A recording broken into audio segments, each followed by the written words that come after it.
toughest things to do in all of college football is win on the road.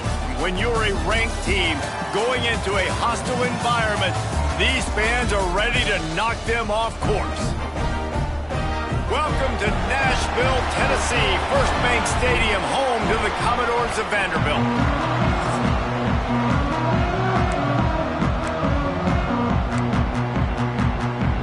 And the Commodores will kick it away to start.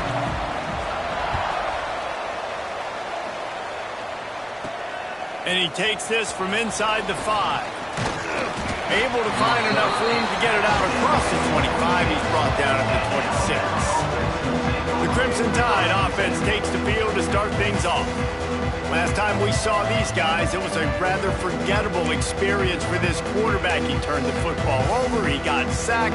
Just not a good day at all, Jesse. Well, the defense was able to rattle him. They hit him often, they hit him early, they got sacks on him, and then he started feeling it. His eyes came down, he started floating the ball over the middle of the field and putting it into trouble and got picked off. So it's important in this one, David. Up front, they do a better job of helping him stay on his feet to get into a rhythm. The best quarterbacks in the history of the game, when you continue to hit them, they become very human, and they start to rush their thought process. So he got hit early, and he got hit often last week, and that's why they lost.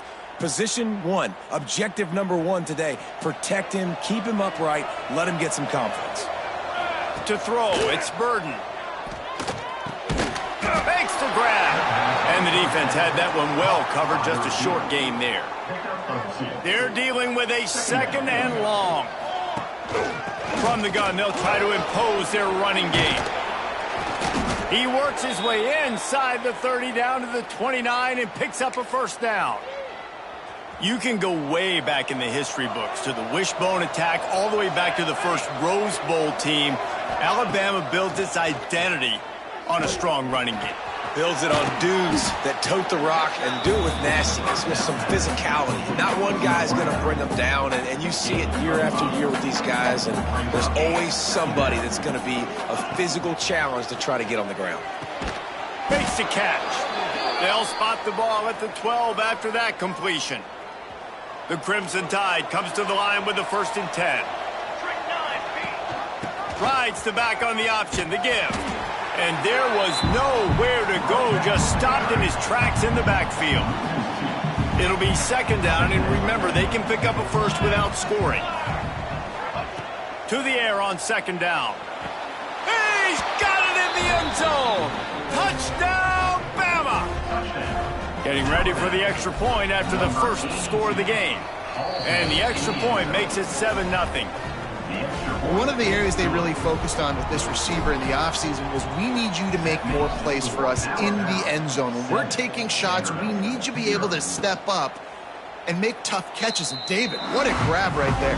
And I think a lot of that has to do with trusting your guy, knowing where he's going to be, knowing when he's going to sit down, when he's not. So being on the same page, and then having a guy that can go get it. Just when the ball is near him, he's going to make the play, just like he did right there for 6 points.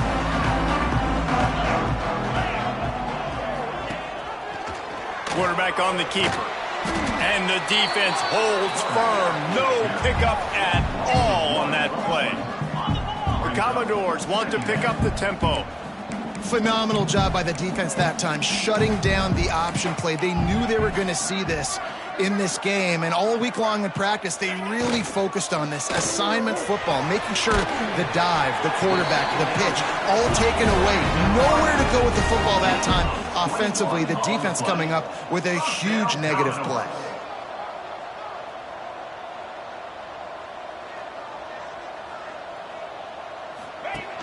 Off the play fake on 1st down. Firing to the right, complete. And that's why play action is going to be big in this game. You saw how it just frees the 2nd level of that defense just for a second and allowed the tight end to work himself vertically down the field. But how about this guy after the catch, right?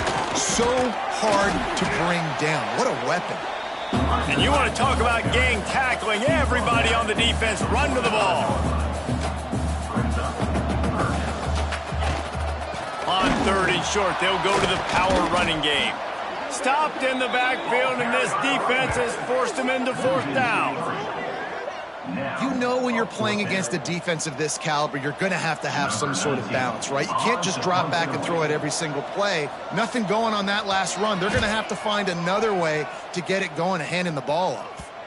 Able to keep them from getting a return, and the ball goes out of bounds. They're going to mark it right around the 20. Here comes that Alabama offense.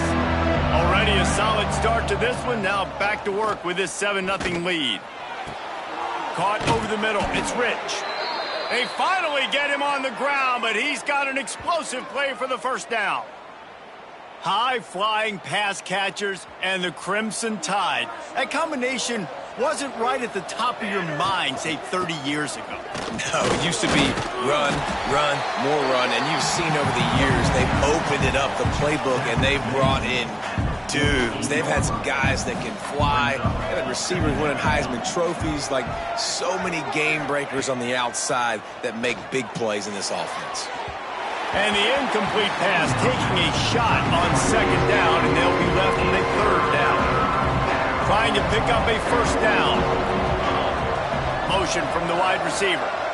Looking to throw, it's Burden. On target. He'll be